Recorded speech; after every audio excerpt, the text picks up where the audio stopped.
Bonjour Alizé, Bonjour. je suis ravie de te recevoir ici.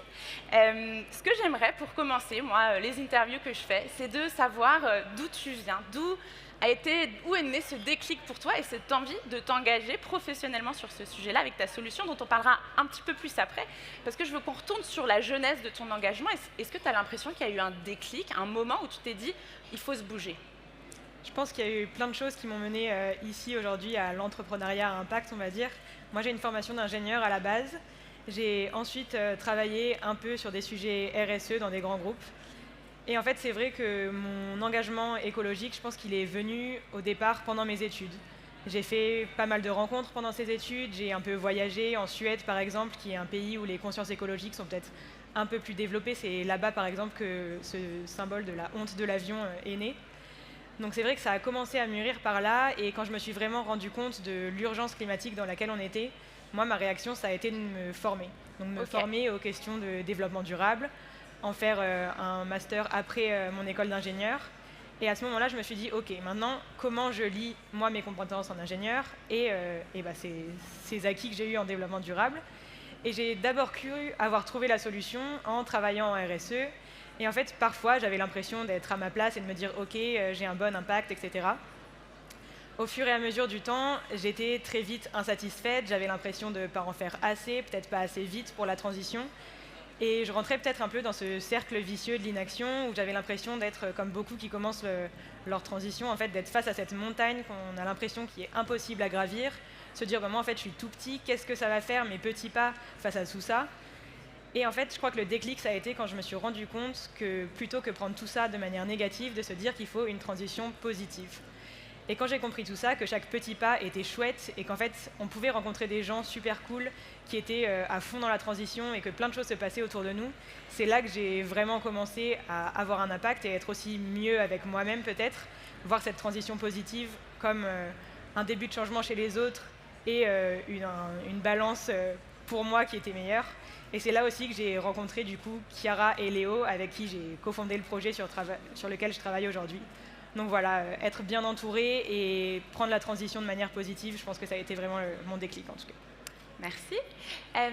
Donc avec tes associés, tes cofondateurs, vous avez choisi le sujet du transport et peut-être plus globalement du voyage.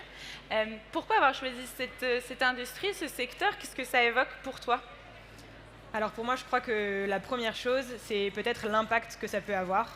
Aujourd'hui, dans l'empreinte carbone d'un Français, en fait, le secteur du transport, c'est le premier poste d'émission. Et donc on s'est dit, bah, s'il y a quelque chose à changer ici, ça peut avoir beaucoup d'impact si beaucoup de gens s'y mettent. Ça, c'est le premier point.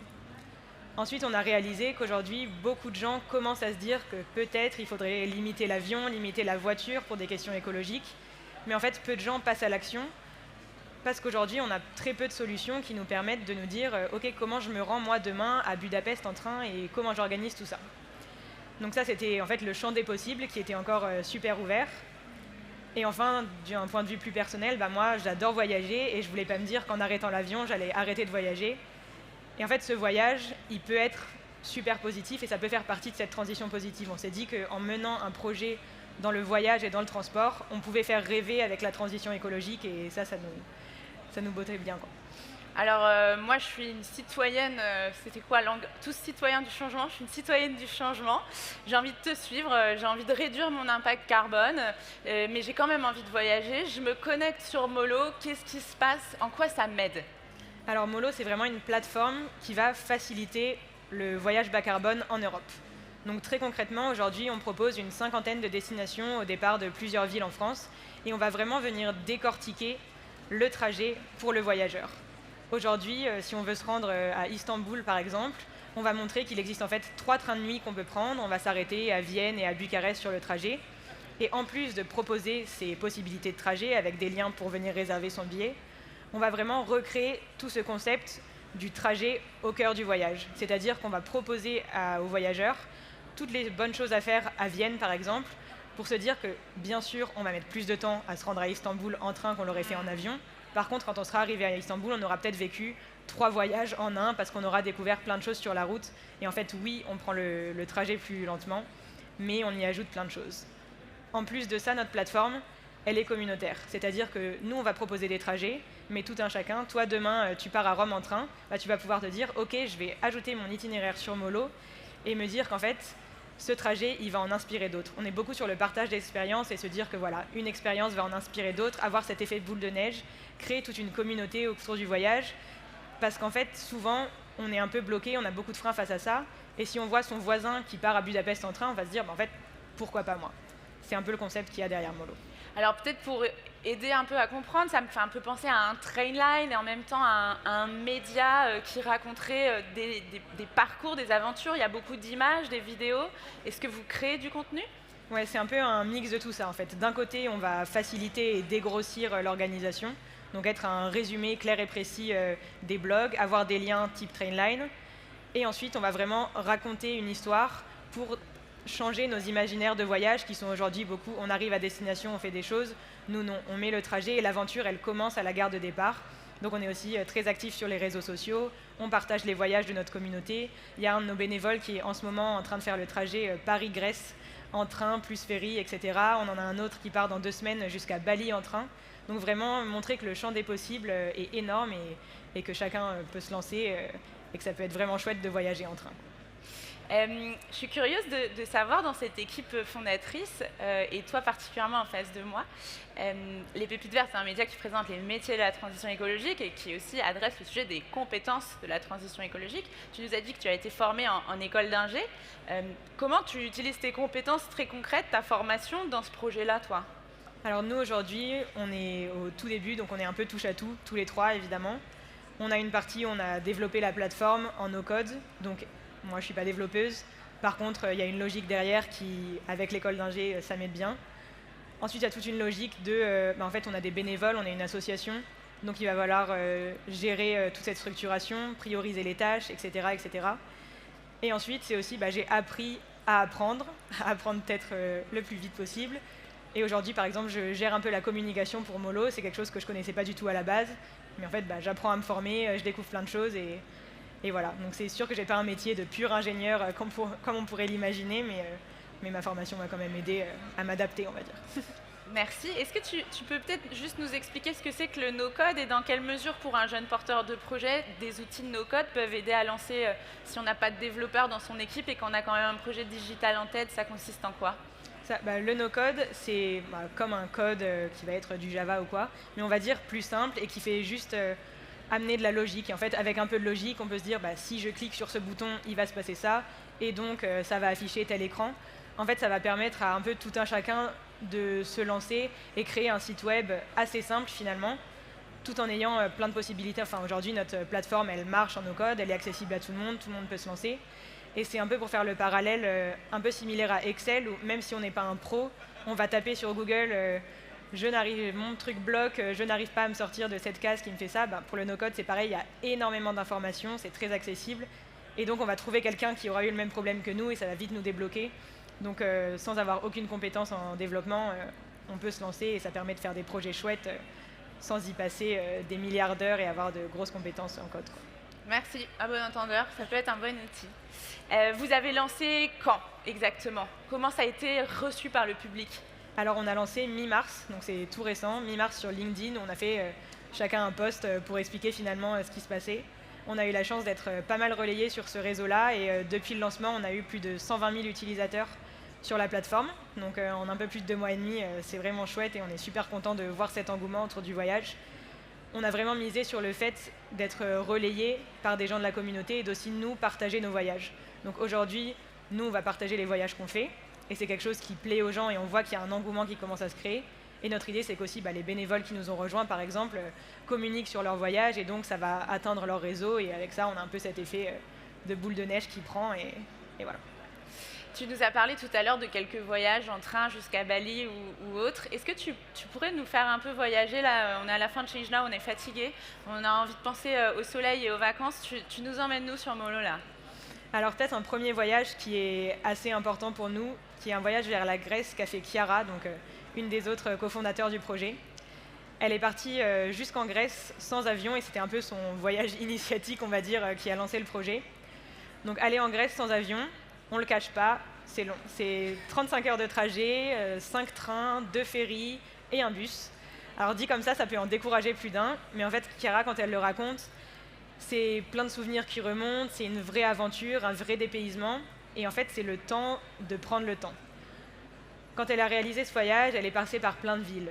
Milan, Bari en Italie par exemple, elle a pu s'arrêter dans les météores en Grèce et faire plein de découvertes. Elle avait un budget très étudiant à l'époque, donc elle n'avait pas forcément réservé de couchettes sur le ferry. Alors oui, c'est une nuit sur le deck du bateau qui n'est pas forcément des plus confortables. Par contre, c'est un réveil avec le lever de soleil sur la mer qui est inoubliable. C'est des rencontres sur le trajet et c'est le temps d'avoir réfléchi à la jeunesse de Molo finalement. Donc c'est un trajet qu'elle n'oubliera jamais. Et quand elle raconte son voyage en Grèce, elle raconte plus le trajet en lui-même que ce qu'elle a fait sur place. Donc je trouve que ça en dit beaucoup sur ce trajet au cœur du voyage. Un autre exemple que j'aurai, qui est tout récent, c'est une personne de notre communauté, Charles, qui est parti de Nantes jusqu'à Marrakech en train, avec un petit bout de ferry évidemment, il y a de ça 2 semaines. Et au départ, il voyait plus ce trajet comme un peu un challenge à relever. Il se disait, ok, jusqu'au Maroc, est-ce que c'est vraiment possible de le faire ? Et donc il est parti en train. Donc au début, étape assez simple, Nantes-Paris, Paris-Barcelone, Barcelone-Madrid, on connaît, le train à grande vitesse, tout va bien. Ensuite, il en profite pour une petite escale à Madrid, on mange des tapas avec des copains, on en profite pour découvrir la ville, etc. Puis on repart jusqu'au sud de l'Espagne en train. Là, c'est la découverte de paysages de l'Andalousie, des oliviers à perte de vue. Et là, le train tombe en panne. Alors quand on nous raconte ça, on se dit, ok, catastrophe ce voyage. Finalement, il le décrit plus comme un arrêt au milieu d'un paysage de western, une anecdote pour son voyage, et puis ensuite ça repart. Il arrive le soir au sud de l'Espagne. Et là, en fait, les côtes du Maroc sont tout près. Le soleil se couche sur les montagnes marocaines de l'autre côté. C'est en fait que quelques kilomètres et c'est plus proche que Calais et l'Angleterre, quand on y pense. Ensuite, un petit bout de ferry, 50 minutes, jusqu'aux côtes marocaines. Et là, il reprend le train, Tanger, Casablanca, Casablanca, Marrakech, et il décrit un confort incroyable auquel il n'aurait pas pensé. Un service à la place, du wifi dans le train pour travailler, etc. Il part jusqu'à Marrakech. Là, le paysage change. On passe par des paysages désertiques. Et il se dit finalement, on est déjà arrivé, et ce trajet, alors évidemment, il a pris du temps, mais il m'a presque rapproché de ma destination, en me faisant passer par toutes ces étapes, en voyant le paysage qui change au fur et à mesure qu'on avance. Et c'est presque un voyage dans le voyage. Merci, ça donne envie, non? Évidemment, une question qui me vient, c'est ce sujet du temps. Et est-ce que pouvoir prendre ce temps et décarboner ces voyages, c'est quelque chose pour les personnes privilégiées qui ont du temps et qui ont de l'argent? Alors je pense que le sujet du voyage, dans tous les cas, c'est une question privilégiée. Aujourd'hui, dans le monde, il y a 1% de la population qui émet 50% des émissions liées à l'avion. Aujourd'hui, je crois qu'il y a seulement une dizaine de pourcents des gens qui prennent l'avion, dans tous les cas. Donc évidemment, le sujet du voyage, c'est une question de privilégiés. Après, aujourd'hui, il y a plein de choses qui sont faites, de plus en plus d'investissements sur le train, par exemple, et on espère que ça va continuer à aller dans ce sens. En Europe, en tout cas, c'est le cas. Et au final, bien sûr, il y a des trajets qui sont chers et on ne le cache pas. Nous, sur Molo, on est très transparent, on montre les prix et dans tous les cas, on peut réserver. Il y a quand même pas mal d'astuces qui sont possibles. Moi, par exemple, j'ai vécu à Budapest pour mes études, j'avais un budget étudiant. Et en fait, de là-bas, les trains sont très peu chers. On peut se rendre à Vienne, qui est à 2h30, en à peu près 15 € de budget. Prague, c'est à moins de 20 €. Donc, en fait, il y a quand même des alternatives qui existent. Des bus aussi, potentiellement moins chers. Donc voilà. Le voyage, bien sûr, c'est sûr que ce n'est pas donné à tout le monde.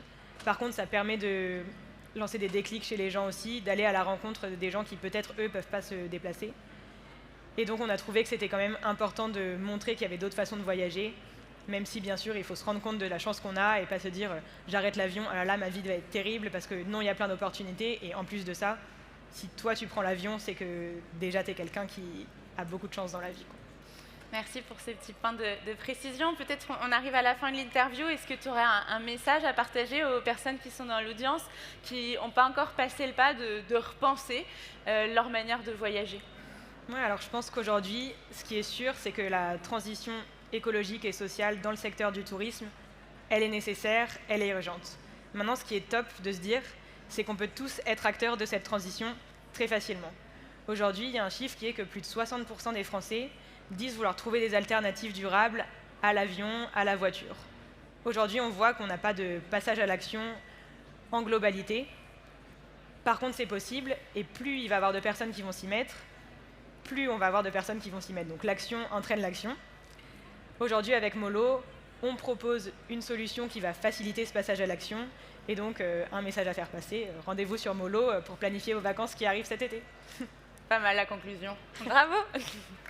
Merci beaucoup. Merci beaucoup.